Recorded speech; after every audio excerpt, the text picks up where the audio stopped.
Baik, mohon di tempat tadi. Terkait dengan pengurusan gereja, Ya. kebetulan pada saat istirahat tadi ada yang berbisik kepada saya. Mohon moderator yang menyampaikan karena dan mohon dijaga namanya karena khawatir beliau. Jadi begini, ketika Habib tadi menyampaikan begitu indah secara teori, tetapi kenyataan di lapangan justru FPI lah pemimpin perusak. Nah, jadi ini kontradiktif.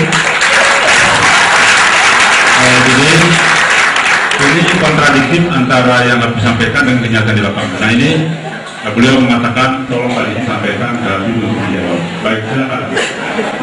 Jazakumullah khairan jasa. Ini memang persoalan serius ya. Nah, ini gebukan luar biasa ini dari moderator ya. Tapi baik Tuan, saya senang dapat pertanyaan semacam itu. Karena kalau pertanyaan itu Anda lontarkan berarti saya punya kesempatan untuk klarifikasi yang mungkin saya nggak dapatkan waktu klarifikasi tersebut di media, di TV, di koran, di majalah. Tapi dalam kesempatan ini saya mendapat kesempatan. Ini merupakan peluang emas bagi saya. Tapi sebelum saya jawab, untuk bisa mensinkronkan antara teori yang sudah kita sampaikan dengan praktek yang ada di lapangan, saya harus menyatakan dulu bahwa seluruh aktivis FPI adalah manusia biasa yang memang ada yang akhlaknya sudah baik, ada yang akhlaknya masih kurang baik, yang memang harus dibina. Jadi saya sepakat dengan ibu tadi yang menyampaikan kenapa bisa terjadi ini, mungkin karena kurang pembinaan. Saya sepakat itu. Jadi sama saja apakah itu di pihak Kristen atau di pihak Islam, manakala umatnya kurang pembinaan bisa terjadi hal-hal di luar daripada kehendak kita bersama. Jadi sekali lagi saya ingin sampaikan bahwa aktivis FPI siapapun dia, mereka bukan malaikat, mereka bukan orang suci, mereka kadang berbuat baik, kadang mereka berbuat salah. Jadi saya nggak bisa mengklaim orang FPI itu baik semua, orang FPI itu jujur semua, amanat semua, suci semua. Saya tidak bisa mengklaim semacam itu dan tidak boleh memang. Nah ini yang ingin saya sampaikan. Kadang-kadang kita sebagai guru, jangankan mendidik aktivis FPI yang jumlahnya jutaan di Indonesia, kita mendidik satu murid di kelas saja, karena kebetulan saya juga seorang guru. Kadang-kadang satu kelas murid saya cuma 40 orang, 35 orang. Kadang-kadang yang betul-betul berhasil kita didik enggak melebihi daripada perhitungan jari kita ya kawan. Tetap saja ada anak yang bandel, yang nakal, yang terlibat narkoba, dan seterusnya dan seterusnya. Jadi ini memang tanggung jawab kita bersama untuk terus secara terus menerus untuk melakukan pembinaan terhadap pengikut umat yang ada di belakang kita, insya Allah. Nah, sekarang yang kedua, saya ingin sampaikan dulu bahwa apa yang dilakukan oleh FPI selama ini dari menghadapi berbagai macam kemunkaran, kemaksiatan, dan nanti akan tiba saatnya soal pembakaran gereja, ibu yang saya hormati. Saya bicara secara umum dulu bahwa kami sebagai umat Islam punya satu keyakinan dan kepercayaan berdasarkan Al-Quran dan As-Sunnah, di mana kami diwajibkan oleh Tuhan kami untuk kami menegakkan amar ma'ruf nahi munkar. Amar ma'ruf itu adalah mengajak orang lain untuk berbuat baik. Nahi munkar itu adalah mencegah diri sendiri, keluarga, ataupun orang lain jangan sampai melakukan kemunkaran. Kemunkaran yang kami maksud adalah segala bentuk perilaku, sikap maupun ucapan yang dilarang oleh agama, seperti pelacuran, perzinahan, pencurian, perampokan, kemudian termasuk juga minuman keras, ekstasi, narkoba, perjudian, pornografi, segala bentuk yang dalam bahasa polisi adalah pekat penyakit masyarakat, sedangkan dalam bahasa kami umat Islam itu adalah maksiat. Nah, hanya bedanya dalam bahasa pemerintah yang berkewajiban untuk mencegah itu semua hanya penegak hukum, mulai dari polisinya, jaksanya, hakimnya, sampai pemerintah-pemerintah yang punya kekuasaan di pusat maupun di daerah. Sedangkan dalam agama kami, di dalam Al-Quranul Karim dinyatakan bahwa kewajiban menegakkan amar ma'ruf nahi munkar bukan hanya kewajiban pemerintah semata, Tapi kewajiban setiap muslim yang menyaksikan kemungkaran tersebut dan dia punya kemampuan untuk mencegah, wajib untuk dicegahnya. Nah, di dalam Al-Quran Allah subhanahu wa ta'ala berfirman, faqala ta'ala wa takum minkum ummatun yad'una ilal khairi wa ya'muruna bil ma'rufi wa yanhauna 'anil munkar. Jadi Allah nyatakan dalam Al-Quran, hendaknya harus ada di antara kamu sekalian daripada golongan umat yang berdakwah kepada kebajikan, yaitu mengajak orang berbuat kema'rufan dan mencegah orang berbuat kemunkaran. Nah, kemudian dalam satu hadis Nabi bersabda, kata beliau, man ra'a minkum munkara falyughayyirhu biyadihi fa in lam yastati fa bi lisanihi fa in lam yastati fa bi qalbihi wa dzalika adaful iman. Jadi kata Nabi Muhammad SAW, barang siapa di antara kamu, umat Islam, melihat satu kemungkaran, melihat satu kemaksiatan, wajib untuk dia merubahnya dengan tangannya, yaitu dengan tangan, dengan kekuatan, dengan tenaga, dengan kekuasaan, dengan kemampuan, wajib. Fa'ilan yastati, tapi kalau dia nggak mampu, sekali lagi kalau nggak mampu, berarti kalau mampu nggak bisa, tetap harus dengan tangannya. Tapi kalau sudah nggak mampu, nggak berdaya, fabilisannya, maka dengan lisan, dengan ucapan. Fa'ilan yastati, kalau sudah tidak mampu juga, fabiqalbi, dengan hati. Wadzalika adaful iman, itulah selemah-lemahnya iman. Jadi dalam Islam kami berkewajiban untuk menentang segala kemungkaran. Ini saya ingin bicara prinsip dasarnya dulu. Nah, sekarang muncul pertanyaan, lalu bagaimana dalam pelaksanaannya? Apa FPI mendebuk saja? Nah, di sini perlu saya sampaikan, di dalam Islam haram hukumnya kalau kita mengedepankan kekerasan dan kekasaran. Wajib kita mengedepankan kelembutan terlebih dahulu, kesantunan terlebih dahulu. Nah, kalau itu sudah buntu, maka baru boleh kita menggunakan sikap yang tegas, sikap yang keras, tapi dengan syarat tidak menimbulkan kemungkaran yang lebih besar lagi. Nah, karena itu saya ingin beritakan kepada Bapak Ibu yang ada di sini, baik dari yang kaum musliminnya maupun dari kaum kristianinya. Maaf Bu ya, kadang-kadang dari orang Islam sendiri ada juga yang salah paham terhadap sepak terjang FPI. Jadi ini untuk semua. Nah, perlu saya sampaikan bahwa kami membagi wilayah di sekitar kami, lingkungan kami, menjadi dua bagian. Yang pertama adalah wilayah amar ma'ruf. Yang kedua adalah wilayah nahi munkar. Yang bagaimana sih wilayah amar ma'ruf? Suatu wilayah yang di sana ada kemaksiatan, katakan ada pelacuran, ada perjudian, ada macam-macam maksiat. Kemudian masyarakat sekitar mendukung itu kemunkaran, tidak merasa risih. Nah, untuk wilayah semacam ini kami larang keras aktivis FPI manapun melakukan tindakan fisik. Kenapa?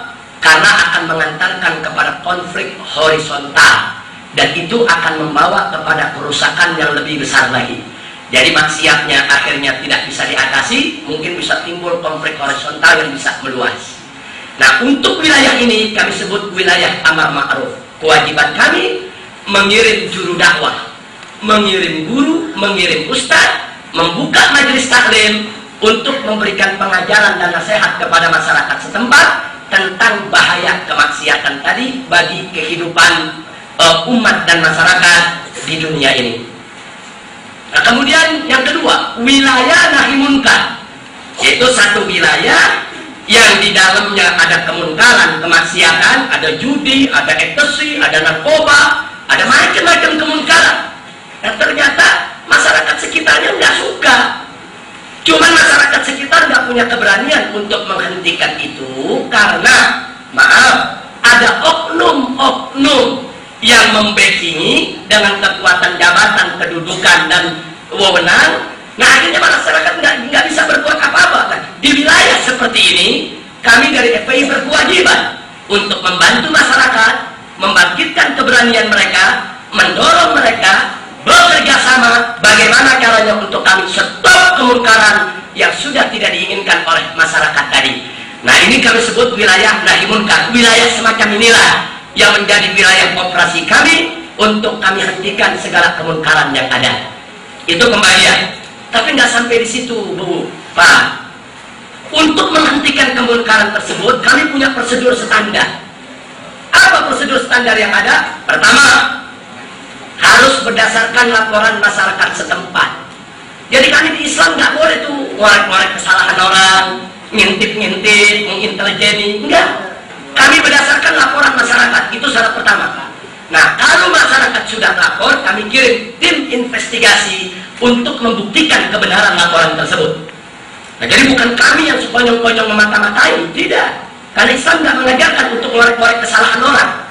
Nah, kalau sudah kami dapatkan bukti data bahwa memang di situ betul ada kemungkaran, kami akan bantu masyarakat membuat surat tertulis, kirim ke lurah, kirim ke camat, sampai ke gubernur dengan tembusan mulai dari polsek, polres, polda, bahkan juga di militernya dari mulai koramil, kodim sampai kodam. Jadi kami tuntut masyarakat. Kadang-kadang masyarakat nggak ngerti bagaimana cara ngirim suratnya, bagaimana cara protesnya.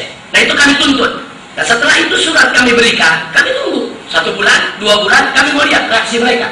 Kalau mereka bereaksi baik, merespon baik, menutup tempat kemaksiatan tadi, kami bersyukur, masyarakat nggak perlu bertindak. Tapi kalau ternyata pemerintah yang sudah kami beritahukan dengan data, dengan bukti, karena investigasi kami itu juga menggunakan kamera, menggunakan foto, kami filmkan, ini loh buktinya.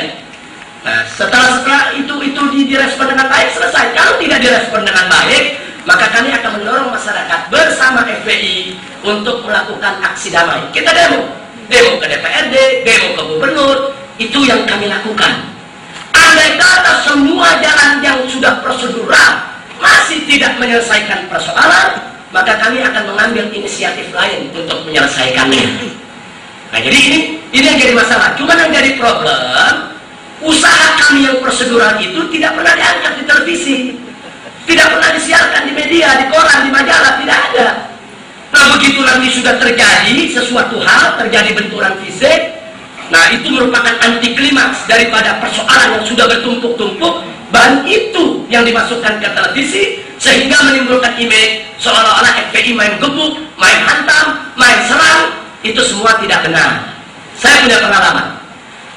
Pada 4 tahun yang lalu, ada satu tempat judi besar luar biasa di wilayah Pluit berdiri di atas tanah Pemda DKI. Kami sudah berikan peringatan selama 1 tahun, nggak sembarangan, 1 tahun. Tapi karena backingnya kuat, oknum-oknum yang melindunginya kuat, tidak pernah bisa ditutup. Akhirnya terjadi apa yang terjadi karena 1 tahun. Nah, yang menarik, ada sejumlah wartawan diskusi, Habib kalau citra FPI mau bagus, kami diundang dong. Bagaimana proses awalnya, kami diajak, nanti kami filmkan, kami shoot, sampai terakhir. Saya bilang, betul, Anda mau objektif, betul, kita aja. Dia ikuti itu prosedur, sampai terjadi anti klimaks, yaitu benturan fisik antara Laskar FPI melawan ratusan preman yang menjaga tempat perjudian di Pluit, di mana mereka menggunakan senjata api, menggunakan yaitu parang, menggunakan pedang, dan lain sebagainya. Tapi singkat cerita, dengan izin Allah kami bisa menguasai keadaan, mereka separuh bisa kami tangkap, kami serahkan kepada polisi yang bertugas, dan semua bisa berjalan dengan baik. Tapi yang menarik, saat kejadian wartawan ada, terjadi bentur antara Laskar FPI melawan preman. Maaf, ini saya katakan preman. Kalau saya bicara preman, berarti saya nggak bicara apa agamanya. Ya, ada yang Islam, ada yang non-Islam. Yang penting dia preman, dia jaga perjudian. Nah, begitu terjadi bentrokan, ada Laskar FPI yang dibacok, dia shoot gitu oleh wartawan. Dan sebaliknya, ada preman juga yang dihantam oleh Laskar FPI, itu juga di shoot. Nah, selesai, saya amanatkan sama wartawan tadi, saya mau lihat nanti sore beritanya. Saya tunggu beritanya di TV. Nah, begitu saya tunggu beritanya di TV, mulai dari TPI-nya, ANTV-nya, SCTV-nya, RCTI-nya, semuanya. Ternyata apa beritanya? Pagi dini hari, Laskar FPI terlibat dalam bentrok fisik dengan warga masyarakat. Dan di dalam benturan fisik tersebut terlihat Laskar FPI menggunakan senjata tajam menyerang dan menghantam warga hingga warga terluka. Yang disetel di TV, preman lagi dihantam sama Laskar. Saya tunggu, lalu mana yang Laskar FPI dihantam? Mana yang mereka nembak kita? Mana mereka yang nyerbu duluan? Tidak wartawan-wartawan. Kita tanya, kenapa kok Anda bisa begini memberitakannya? Apa jawab mereka, Bu? Mereka jawab, Habib, begini, Be. Bukan maksud kami menjelekkan FPI. Cuman menurut kami dan pimpinan redaksi kami di kantor, kalau preman baca orang itu biasa, bukan berita, Be.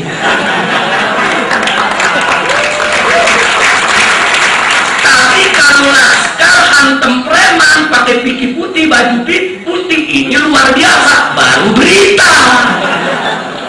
Astagfirullahaladzim min kulli dambin azim. Saudara, jadi wartawan tadi cuma melihat dari sisi komersial iklan. Kami dirugikan, nah itu yang membuat image di mana-mana menjadi rusak. Kami dikatakan begini begitu, tapi apa mau dikata? Itulah memang nasib kami wong kilek yang nggak punya media dari komunikasi yang canggih, saudara. Tapi kami tidak putus asa. Kami punya forum, kami punya panggung, kami punya pengajian, kami punya media lain untuk bisa mengimbangi berita-berita yang sedemikian rupa. Alhamdulillahirabbil alamin. Bahkan saya punya pengalaman yang sangat-sangat baik. Nah, saya pernah melapor ke seorang jenderal pimpinan kepolisian, saudara, di Republik ini. Saya laporkan, Pak, itu di wilayah kota, saya tunjukkan alamatnya, itu ada tempat perjudian, ada tempat tari terangkah. Kadang-kadang maaf, Bu ya, maaf sekali lagi ibu-ibu, sampai wanita yang tarik ranjang tadi bugil, di atas badannya ditaruh es krim, ditaruh makanan, ditaruh coklat.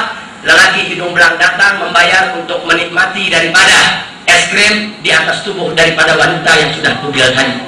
Dan ini sering terjadi. Kita lapor, apa dia bilang? Habib jangan dengar isu. Ya enggak, tapi ini beritanya benar, Pak. Loh, emang Habib lihat sendiri? Ya gila, apa saya melihat? Itu kan bukan bidang saya. Ya tapi setiap melapor digituin melulu, saudara. Akhirnya maaf, karena kita lihat kita direcehkan begitu, ya saya bentuk anak-anak muda, ada 5 orang, kita kasih tugas. Oke, kau kesana, bawa kamera kecil, bawa foto, semua abadikan. Nah kita kirim itu anak-anak muda, semua diabadikan, dibikin film, dibikin foto. Dapatlah kami 1 album, macam-macam foto. Ini udah foto porno semua ini.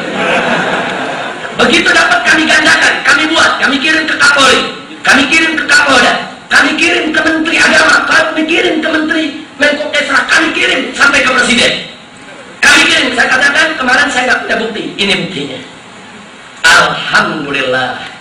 Begitu sudah ada bukti, 1 bulan kemudian saya ditangkap.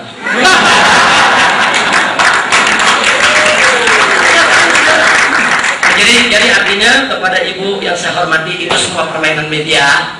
Kadang-kadang media ada yang objektif, ada juga yang tidak. Sama lah, media Kristen maupun media Islam, ada yang objektif, ada yang tidak objektif. Nah itu persoalan media. Tapi yakinlah, kami tidak sekarang yang digambarkan, kami tidak sebuah sebagaimana diberitakan. Kami cinta kedamaian, kami suka yaitu persatuan persaudaraan, dan kami suka kelembutan dan keramahan.